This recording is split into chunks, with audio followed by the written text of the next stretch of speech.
गणतंत्र दिवस हम मना रहे हैं, उसकी अपनी ओर से बहुत बहुत शुभकामनाएं देता हूँ, बहुत बहुत बधाई देता हूँ।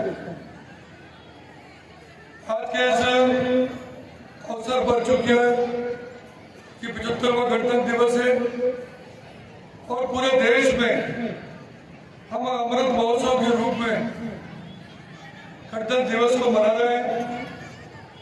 आज के इस अवसर पर सबसे पहले मैं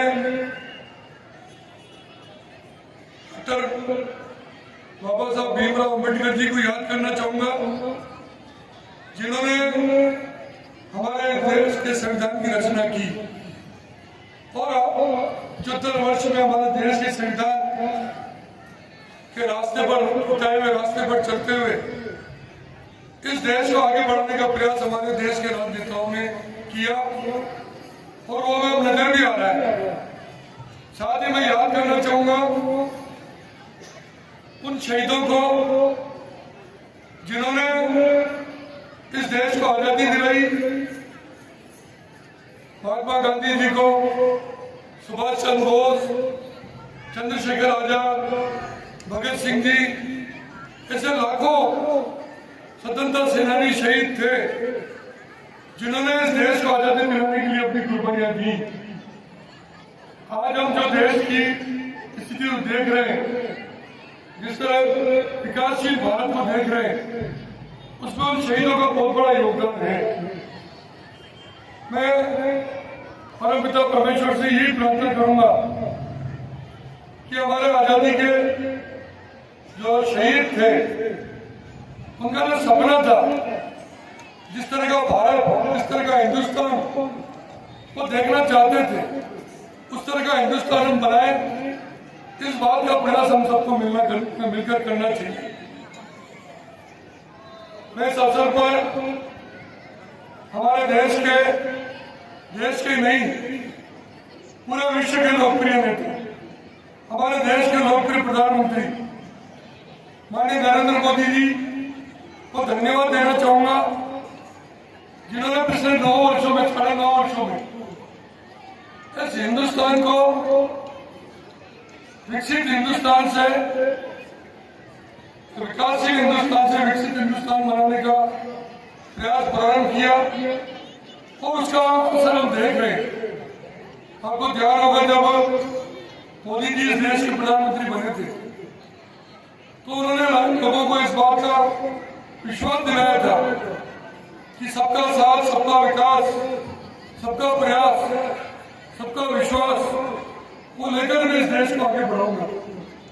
और उस प्रयास का नतीजा हम देख रहे हैं, किस तरह हिंदुस्तान के गरीबी रेखा से नीचे रहने वाले 80 करोड़ लोगों को गेहूं की व्यवस्था उन्होंने कराई, किस तरह उन्होंने आयुष्मान भारत योजना चलाकर हिंदुस्तान के वो गरीब व्यक्ति जो अपने परिवार में कोई बीमार हो जाता, किसी को ऑपरेशन करना पड़ता तो इलाज कराने में उसको दिक्कत आती थी, आयुष्मान भारत का कार्ड बनाकर उसके इलाज की व्यवस्था की।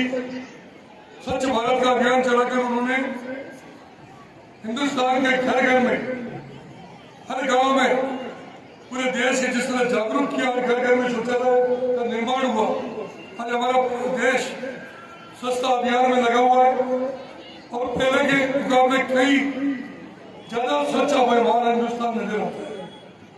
किस तरह उन्होंने कहा था, न मैं खाऊंगा न खाने दूंगा, और भ्रष्टाचार पर अंकुश लगाने के लिए उन्होंने हिंदुस्तान के करोड़ों लोगों का जनधन का खाता खुलवाया और जनधन का खाता बिना गारंटी के खोला।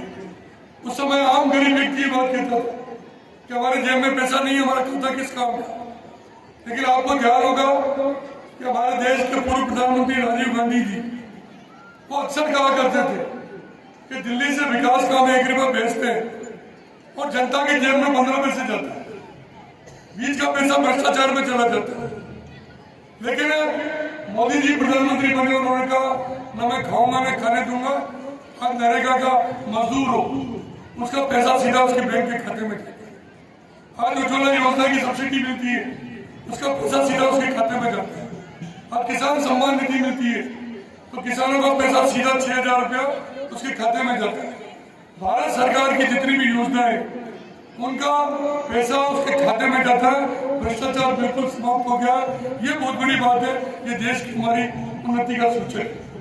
और जब प्रधानमंत्री जी ने कहा कि राजस्थान में डबल इंजन की सरकार बनेगी, तो हम प्रयास करेंगे कि किसानों को जो हम 6,000 सम्मान निधि दे रहे हैं, उस किसान सम्मान निधि को 6,000 की जगह हम 12,000 करेंगे। और हमारे मुख्यमंत्री भजन लाल जी शर्मा को मैं धन्यवाद देना चाहता हूँ कि उन्होंने इस बात का वादा किया है और उसको हम शीघ्र पूरा कर देंगे। साथ ही उन्होंने कहा उज्ज्वला में जो हम गैस का चूल्हा जिन भाइयों और बहनों को दे रहे हैं, उनको अब 450 रुपए में गैस के सिलेंडर की हम व्यवस्था कराएंगे। और हमें जानकर खुशी होगी कि मुख्यमंत्री जी ने 1 जनवरी को मुख्यमंत्री बनने के बाद सबसे पहला निर्णय जो किया, 450 रुपए में गैस का सिलेंडर देने की उन्होंने घोषणा की और सब्सिडी मिलना लोगों के खाते में प्रारंभ हो गया। ये इसके लिए मैं उनको बहुत बहुत धन्यवाद देना चाहता हूँ। भाइयों, आज हम कल्पना करें इस बात की, आजादी के बाद के हिंदुस्तान, और आज जब हम 2024 में हिंदुस्तान को देखते हैं तो कितना परिवर्तन हमको नजर आता है। आज हमारा देश, एक जमाना था हमारे देश को बड़ी हे दृष्टि से विदेशों में देखा जाता था, घृणा की दृष्टि से देखा जाता था। हिंदुस्तान के बाहर किसी भी देश में हम जाते थे तो जब हम हिंदुस्तान का, भारत का नाम लेते थे तो लोग हमको, विदेशों के लोग, पिछड़ा हुआ देश कहते थे, गरीब लोगों का देश कहते थे। लेकिन आज मैं धन्यवाद दूंगा हमारे प्रधानमंत्री जी को, जिन्होंने पिछले 9.5-10 साल में इस देश को एक ऐसा देश बना दिया, चाहे वो सैन्य दृष्टि से पूरे विश्व में हमारा देश ताकतवर मुल्क बनाओ। अर्थव्यवस्था में हम जब 11वें नंबर पर थे, आज हमारा देश 5वें नंबर पर है। तो मेरा मानना है कि 2029 तक हमारा देश 3रे नंबर पर होगा। और जब हमारे प्रधानमंत्री जी का सपना है कि 2047 तक इस देश को विकसित राष्ट्र नहीं, विकासशील राष्ट्र नहीं, विकसित राष्ट्र बनाएंगे, उसका प्रयास भी उन्होंने प्रारंभ कर दिया। पिछले दिनों उन्होंने विकास संकल्प यात्रा जगह जगह हर पंचायत में और शहरों में उन्होंने प्रारंभ की, भारत विकसित संकल्प यात्रा प्रारंभ की। और भारत सरकार की जितनी भी योजना, चाहे गरीब को अन्न देना हो, चाहे गरीब को मकान देना हो, जिसके सर पर छत नहीं है, क्योंकि 2029 तक हर गरीब को मकान मिले, वो संकल्प हमारे प्रधानमंत्री जी ने लिया है। चाहे गरीब को आयुष्मान भारत का कार्ड बनाना हो, चाहे गरीब के लिए शौचालय बनाने हो, और भारत सरकार की जब बीमा करना हो, इतनी योजनाएं, मैं उन योजनाओं का जिक्र करूं तो कई समय लग जाएगा। लेकिन उन योजनाओं का उस गरीब तक कैसे पहुंचे, इस बात का प्रयास हमारे प्रधानमंत्री जी ने इस यात्रा के माध्यम से किया।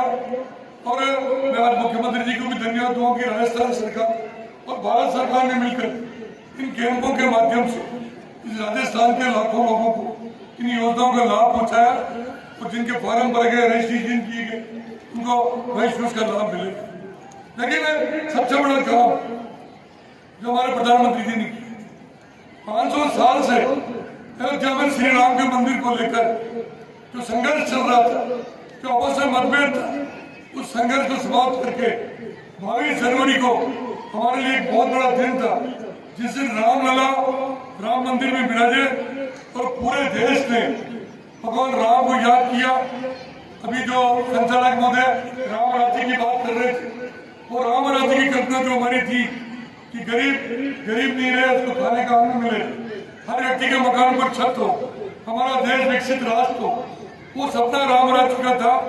उस राम राज्य के सपने को हमारे प्रधानमंत्री जी ने एक अच्छा वातावरण बनाकर, जिसमें सभी लोगों ने मिलकर उसे एक उत्सव के रूप में पूरे देश को मनाया।